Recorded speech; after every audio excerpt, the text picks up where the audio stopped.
क्या आपके पास science subject के लिए कोई मास्टर प्लान है जो आपको टॉपर जैसे मार्क्स दिला सकता है? क्या साइंस सब्जेक्ट की स्ट्रेटजी को लेकर कोई कंफ्यूजन है दिमाग में? तो ये सेशन आपके लिए है, क्योंकि इस सेशन में मैं आपके अगले 5 मंथ्स की स्ट्रेटजी डिस्कस करूंगा, जिसको फॉलो करके आप सीबीएसई बोर्ड एग्जाम फरवरी में जो होने वाले हैं उसमें आप मोर देन 95% स्कोर कर सकते हो साइंस सब्जेक्ट में, है ना। तो चलिए स्टार्ट करते हैं सेशन को, एंड तक जरूर देखना, है ना। तो बच्चों 5 मंथ की स्ट्रेटजी क्यों मैं बोल रहा हूं? क्योंकि सितंबर स्टार्ट हो चुका है ना। अब सितंबर के बाद फिर आपके पास अक्टूबर है, अक्टूबर के पास नवंबर है, नवंबर के बाद दिसंबर है, और दिसंबर के बाद जनवरी है। फरवरी में तो बोर्ड एग्जाम स्टार्ट हो जाएंगे, है ना। तो फरवरी को मैं काउंट ही नहीं कर रहा हूं। तो ये 5 महीने हैं आपके पास तैयारी के, ठीक है। अब सबसे पहले आपको यह सोचना है कि 5 महीने मतलब कितने दिन। तो हर महीने में अगर 30 दिन भी मान लें तो 5 मंथ्स में आपके पास हो गए टोटल कितने, 150 डेज, है ना। अब इस 150 डेज में से आपको कुछ पढ़ने के लिए समय निकालना है और बाकी समय रिवीजन के लिए निकालना है। तो सबसे पहले मैं रिवीजन बता देता हूं, है ना। क्यों? देखो, रिवीजन ही आपको टॉपर जैसे मार्क्स दिलाएगा। एक एवरेज स्टूडेंट और टॉपर स्टूडेंट में फर्क है कि टॉपर स्टूडेंट रिवाइज बहुत करता है और रिवीजन में प्रैक्टिस भी शामिल है ना, क्वेश्चन की प्रैक्टिस। तो जनवरी मंथ सिर्फ आपका रिवीजन में जाना चाहिए। जनवरी में आपको सिर्फ रिवीजन करना है। रिवीजन में क्वेश्चन की प्रैक्टिस करनी है, क्वेश्चन के आंसर लिखने की प्रैक्टिस करनी है, और बेटर कितना आंसर लिखा जा सकता है ना। न्यूमेरिकल की प्रैक्टिस करनी है, डायग्राम की प्रैक्टिस करनी है, और आपके जो भी चैप्टर है उनका भी एक रिवीजन करना है। तो जनवरी मंथ में आपको सिर्फ रिवीजन करना है। मतलब आपका क्लास 10 बोर्ड का जो सिलेबस है वो दिसंबर तक कंप्लीट हो जाना चाहिए। दिसंबर में आपके क्या होंगे, स्कूल्स में प्री बोर्ड होंगे, जो लगभग मिड दिसंबर से स्टार्ट होकर जनवरी के मिड तक खत्म हो जाएंगे, है ना। तो इसका मतलब कि आपके पास दिसंबर तक का समय है बोर्ड एग्जाम को सिलेबस को कवर करने का साइंस में, है ना। तो अब सितंबर, अक्टूबर, नवंबर, दिसंबर लगभग आपके पास 4 महीने हैं, है ना। इन 4 महीनों में अगर हम डेज काउंट करें तो लगभग कितने डेज होते हैं? लगभग मैं 4 × 30 कर दूं तो 120 डेज होते हैं, है ना। 120 डेज हो रहे हैं अप्रॉक्स, है ना। अप्रॉक्स 120 डेज हो रहे हैं, ठीक है।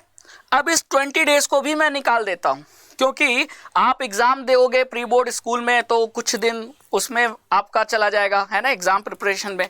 तो मैं ये 20 डेज में निकाल देता हूं। तो मैं इसको ले लेता हूं मोटा मोटी कितना, 100 डेज, है ना। अब 100 डेज में आपको तैयारी करनी है, सारा पढ़ना है। किसका? क्लास 10 सिलेबस साइंस का कंप्लीट करना है। अब ऐसा तो है नहीं कि आपने अभी तक कुछ पढ़ा नहीं है, क्योंकि सितंबर आ चुका है और सितंबर में हाफ ईयरली एग्जाम स्कूल्स में हो रहे हैं, और उसके लिए जो सिलेबस है वो आपने कवर कर लिया है ना। तो इसका मतलब लगभग आपका आधा सिलेबस कवर्ड है, और जितना कवर किया है उतना और पढ़ना है ना। तो मैं आपको बता रहा हूं क्या करना है ना। आपने सितंबर तक जितना पढ़ लिया है उसके अलावा जो चैप्टर बचे हैं, तो हर चैप्टर को आपको कितना दिन देना है? 5 डेज देना है, ठीक है। 5 डेज पर चैप्टर। और ये वो चैप्टर हैं जो अभी तक आपने पढ़े नहीं है ना, जो आपके हाफ ईयरली एग्जाम में नहीं आ रहे। हाफ ईयरली एग्जाम खत्म होने के बाद जो चैप्टर आपको स्कूल्स में पढ़ाए जाएंगे, जो अभी रिमेनिंग है, बचे हुए हैं, उन चैप्टर को आपको कंप्लीट करना है। कितने दिन में? तो एक चैप्टर पे आपको 5 दिन देना है। अब 5 दिन में आपको करना क्या है वो भी प्लान सुन लो, है ना। 5 दिन में आपको एनसीईआरटी बुक, एनसीईआरटी पढ़ लेना है, ठीक है। कितने बार? At least 2 times. पहली बार पढ़ोगे 50% समझ में आएगा, 50% चीजें नहीं समझ में आएगी, है ना। उसको फिर से पढ़ो। तो जब आप एनसीईआरटी बुक को हर चैप्टर को अगर 2 बार पढ़ लोगे तो चैप्टर अच्छे से समझ में आ जाएगा, ठीक है। चैप्टर को पढ़ने के बाद आप फिर क्या करो? क्वेश्चन की प्रैक्टिस करो, है ना। क्वेश्चन प्रैक्टिस बहुत जरूरी है। क्वेश्चन प्रैक्टिस का मतलब क्या है? इसका सही मतलब बच्चों को नहीं पता होता है। क्वेश्चन प्रैक्टिस का मतलब यह है कि आप क्वेश्चन उठाओ। आप क्वेश्चन कहां से उठा सकते हो? सीबीएसई के प्रीवियस ईयर पेपर सॉल्व कर सकते हो, सीबीएसई के सैंपल पेपर उठा सकते हो, मैं जो सेशन में करा रहा हूं वो उठा सकते हो, है ना। और एनसीईआरटी के बुक में जो एक्सरसाइज दी है उसको उठा सकते हो। और उस क्वेश्चंस का आंसर लिखने की कोशिश करो। जी हाँ, यही आपका क्वेश्चन प्रैक्टिस है। क्वेश्चन का आंसर खुद लिखो, क्योंकि एग्जाम में भी तो लिखना ही है। और जो बेटर लिखेगा, जो साफ सुथरा लिखेगा, जिसका रिप्रेजेंटेशन अच्छा होगा, है ना, वो ज्यादा स्कोर करेगा। तो उसकी तैयारी पहले से करके चलोगे तभी तो होगा, है ना।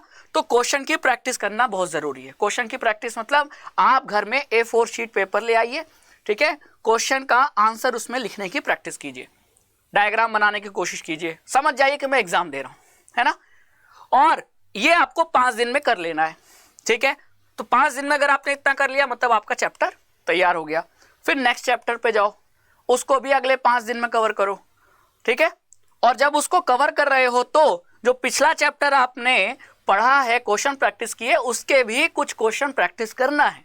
तो अगर आप नेक्स्ट चैप्टर पे मूव कर रहे हो तो पिछला चैप्टर भी साथ साथ चलना है, उसको पैरेलली लेके चलो, है ना। थोड़ा सा समय निकालो, आधा 1 घंटा डेली, और जो पुराने चैप्टर जो आपने पढ़ लिए हैं उसके भी क्वेश्चन प्रैक्टिस करो, ठीक है। और इस तरीके से आप पूरा चैप्टर प्री बोर्ड एग्जाम के पहले तक आप कंप्लीट कर लोगे, है ना। यानी आपका पूरा सिलेबस कवर हो जाएगा। और जब पूरा सिलेबस कवर हो जाएगा तो प्री बोर्ड की आपकी तैयारी हो जाएगी, और फिर आप प्री बोर्ड अच्छे से दोगे और प्री बोर्ड में अच्छा स्कोर भी करोगे, उससे आपको कॉन्फिडेंस मिलेगा, ठीक है। अब प्री बोर्ड खत्म होगा तो आपके पास जनवरी मंथ है, और जनवरी मंथ में मैंने आपको क्या बताया था कि जब आपने पूरा सिलेबस पढ़ लिया है तो अब जनवरी मंथ में बाकी है उस पूरे चैप्टर की रिवीजन, ठीक है। और इस रिवीजन में आपको क्या करना है, सिर्फ प्रैक्टिस करनी है, सिर्फ प्रैक्टिस। रिवीजन मतलब क्या, प्रैक्टिस, ठीक है। क्वेश्चन के आंसर लिखने की प्रैक्टिस, डायग्राम बनाने की प्रैक्टिस, है ना। Previous year PYQ CBSE board exam जो पहले हो चुके हैं, जो कि CBSE की वेबसाइट पे आपको क्वेश्चन पेपर मिल जाएंगे, तो ये प्रीवियस ईयर क्वेश्चन लगाना है, ठीक है। सैंपल पेपर अभी आ जाएगा तो सैंपल पेपर लगाना है। कौन सा sample paper, CBSE sample paper, है ना। तो इन सारे क्वेश्चन से आपको आइडिया लग जाएगा कि हाँ कैसे क्वेश्चन आते हैं, और उनकी प्रैक्टिस आपकी पूरे जनवरी मंथ तक करनी है। तो लगभग 30 महीने 40 दिन, ये जो 30-40 दिन का समय है ना, इसमें आपके अगर ये सारे कुछ आपने कर लिया तो आपका रिवीजन हो जाएगा। और फिर फरवरी में शेर जैसे दहाड़ते हुए जाना और साइंस में मोर देन 95% स्कोर करके आना, है ना। और आपकी इसी प्रिपरेशन को सही डायरेक्शन में कराने के लिए हमने लॉन्च किया है निश्चय बैच। तो आप निश्चय बैच में एनरोल करके ये सारा कुछ पढ़ भी सकते हो और प्रैक्टिस कर सकते हो, और ये कराने की जिम्मेदारी हमारी टीम की है ना। तो निश्चय बैच में एनरोलमेंट कैसे करें सर, क्वेश्चन ये उठता है ना। अगर आपको एक गाइडेंस मिल जाएगा, आपको क्वेश्चन ढूंढने की जगह हम वो क्वेश्चन आपको ढूंढ के दे देंगे, आपको प्रैक्टिस करा देंगे, तो आपका समय बचेगा, है ना। नोट्स भी नहीं बनाना पड़ेगा, नोट्स भी प्रोवाइड हो जाएगा। तो इसके लिए निश्चय बैच से कैसे जुड़े सर वो बता दीजिए। तो आपको क्या करना है, आपको ऐप डाउनलोड करना है, अड्डा 24/7 ऐप। तो ऐप से भी आप इनरोलमेंट कर सकते हो, नहीं तो अड्डा 24/7 की वेबसाइट पे जाकर भी इनरोलमेंट कर सकते हो। जैसे मैं यहाँ वेबसाइट का ओपन करके आपको दिखा दे रहा हूँ। तो मैंने गूगल पे टाइप किया अड्डा 24/7, तो यहाँ देखो अड्डा 24/7 की वेबसाइट आ गई, है ना। इसको मैंने क्लिक किया, ठीक है। अगर आपके पास ऐप है मोबाइल में तो आपको ये काम ऐप से करना होगा कि अड्डा 24/7 का ऐप इंस्टॉल किया। ऐप इंस्टॉल करने के बाद फिर आपको वहां कोर्स सेलेक्ट करना होगा। वेबसाइट से जा रहे हो तो भी वेबसाइट पे आपको कोर्स सेलेक्ट करना होगा। अब कोर्स में आप क्या सेलेक्ट करोगे, स्कूल K12। ऐप में अगर ये कर रहे हो तो ऐप में भी स्कूल K12 सेलेक्ट करोगे। फिर आपको क्लास 10 सेलेक्ट करना है, ठीक है। क्लास 10 में आपको यहाँ दिख रहा है CBSE बोर्ड क्लास 10, फिर आपको इसको सेलेक्ट करना है। और यहाँ सेलेक्ट करते ही आपको यहाँ दिखने लगेगा क्लास 10 की प्रिपरेशन के लिए हमारा निश्चय बैच, जो यहाँ दिख रहा है आपको, है ना।